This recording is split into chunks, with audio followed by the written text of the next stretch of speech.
Hi, lovely and darling viewers. It's Jen here at Check Her Joy, and this time I have a new haul. This is for the month of October, and actually, it's mostly new stuff.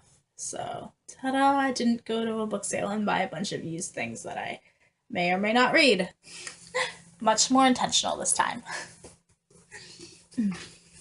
So, the first book I won as part of a Goodreads giveaway. It is Beast by Brie Spangler, and I have already read and reviewed this, so I'll post the link to that in the description below.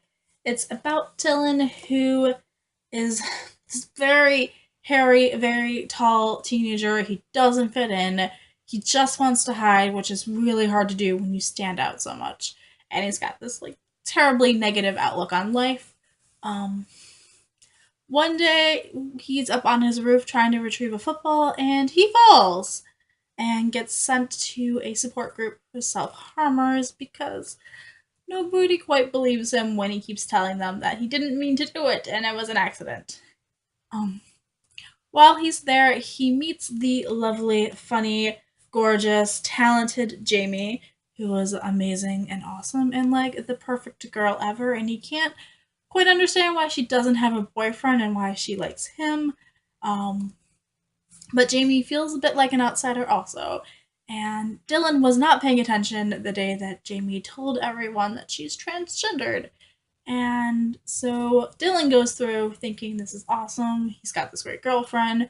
Jamie's thinking that Dylan accepts her for who she is until they reach this point where Dylan finds out that Jamie is transgendered and he has to make some very serious decisions then. Um, really, really love this book. Totally worth it. Go check it out, guys. Next up is Ruined by Ruth Everhart. I also won this as part of a Goodreads giveaway. So this is about Ruth, who's a senior at a small Midwestern Christian college, and she is a devout Christian. She did everything right. She went to church that Sunday morning. She's a good girl, and one night, two intruders break into her house that she's sharing with roommates, and they are all raped. And Ruth has to struggle with the consequences of that and what it means for her faith. She was a virgin, and now she just feels ruined. I'm excited to read this book. I haven't read much about rape, so it's kind of one of those topics that I try to avoid.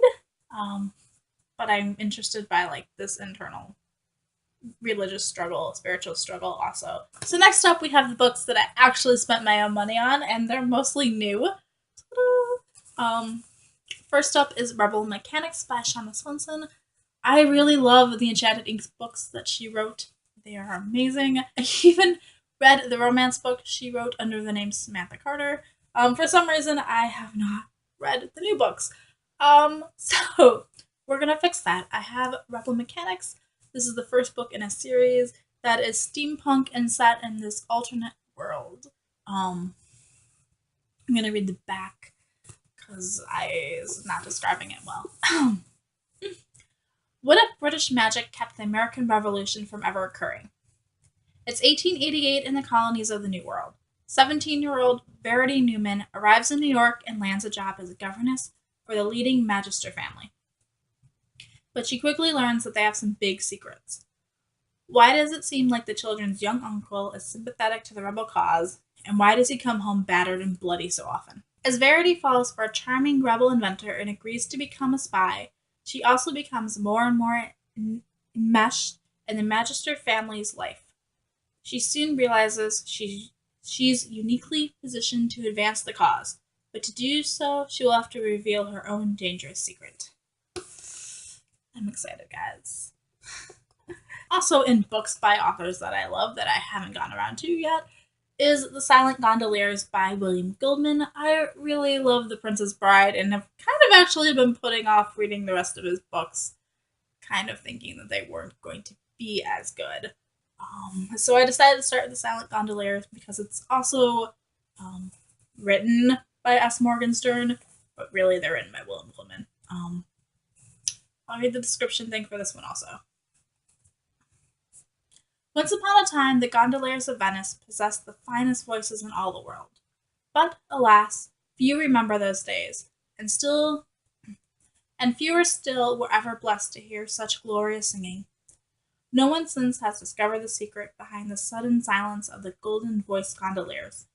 No one, it seems, but S. Morgenstern. Now Morgenstern recounts the sad and noble history of the ambitions, frustrations, and eventual triumph of Luigi, the gondolier with the goony smile. Here in this brilliantly illustrated exposition of the surprising facts behind this all but forgotten mystery, S. Morgenstern reveals the fascinating truths about John the Bastard, Laura Lorenzini, the Centurion, Cristaldi the Pickle, Enrico Caruso, a bunch of people I don't even know who they are because I haven't read the book yet. His tale will captivate you as much as his song. Just skip part of the blurb, whatever. Too many names I don't know how to pronounce. So it's also a really short book and has large pictures and large print. So, it's not large print. I guess it's normal print, but it's illustrated and has pictures. So I'm excited for this. It's not big. It shouldn't take long. And the last new book I have is Hatter M. Love of Wonder, which is volume 5 in the Hatter M graphic novels. These are prequels to Looking Glass Wars. I've already read volumes 1 through 4. Unfortunately, the library didn't have volume 5, so I had to go and buy it. I don't feel too bad about it because they're so awesome that that's totally a good spending of my money. So these are by Frank Beddor, Liz Cavalier, and Sami Makkonen. Names are in the description. So this is the last book in this series.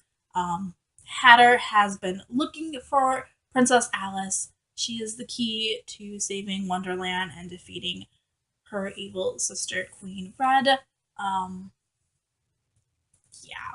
Hatter's been looking for imagination as a way to find her. This final book, supposedly he finds her. I hope so. Please, please, please let her finally find her. And Hatter's gonna have to face his brother Dalton. And I'm super excited for this conclusion. So excited. So, and yes, totally worth it. I will post my review for the first volume down below so you know what I'm talking about.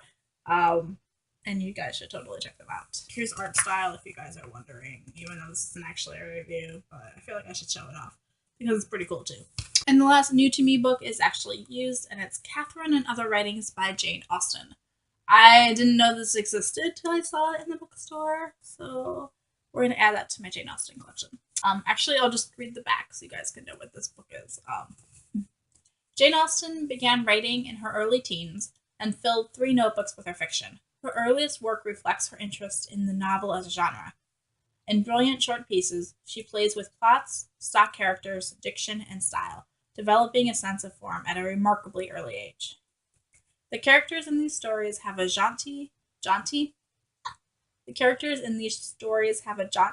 and never-failing devotion to themselves. They perpetually lie, cheat, steal, and occasionally commit murder. Throughout these short and unfinished pieces, Austen exhibits her sense of the preposterous in life and fiction with tough-mindedness and robust humor. In her later published fiction, Austen has learned to take demands for propriety seriously, reining in whatever might have been thought as boisterous or coarse. Here we see Jane Austen without her inhibitions.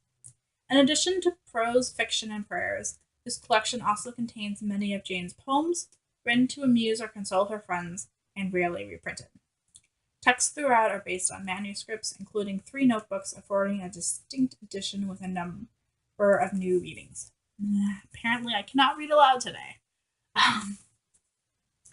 So I love Jane Austen. I have read all the novels. I have a collection of Lady Susan Sanditon and the Watsons sitting on my shelf, which I have not read because I kind of don't want to read all of Jane Austen's work, but I kind of do. So now I own it and it can sit on my shelf more, I guess. I don't know. I'm excited to why are there only 6 books, guys? So those are the books I got this month. I also spent a pretty penny getting Sabrina the Teenage Witch, the complete series, all 7 seasons, plus Sabrina Goes to Rome, the TV movie. I love it. If for some reason you don't know, Sabrina the Teenage Witch is about Sabrina, who on her 16th birthday finds out she's a witch, and that there's this other realm of magical folk and strange creatures and bizarre adventures that she has, while trying to still go to a normal high school with mortals and keep the fact that she's a witch a secret. But she's still tempted to use magic to fix her problems, and in fact is encouraged to do it, and it's really funny comedy. I love Sabrina. She's got a talking cat, Salem, who used to be a warlock who tried to take over all the earth. Now this is his punishment. I love her aunts, Hilda and Zelda. And lastly, in book-related things that I bought were new earrings. I don't know if you guys can see them properly, but these are books stacked. And I have pie earrings. Those are the other ones I was super excited about.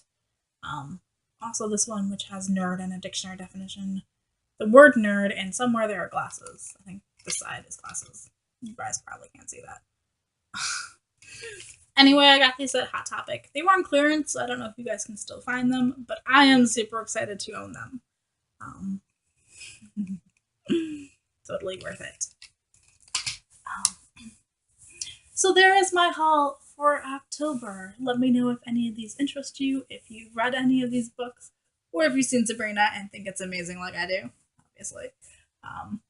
You're allowed to have other opinions, but you're wrong. I'm joking. You're allowed to have different opinions, but I totally disagree with you if you don't love Sabrina. Yeah. Peace out, guys. I love you, and keep reading. Bye.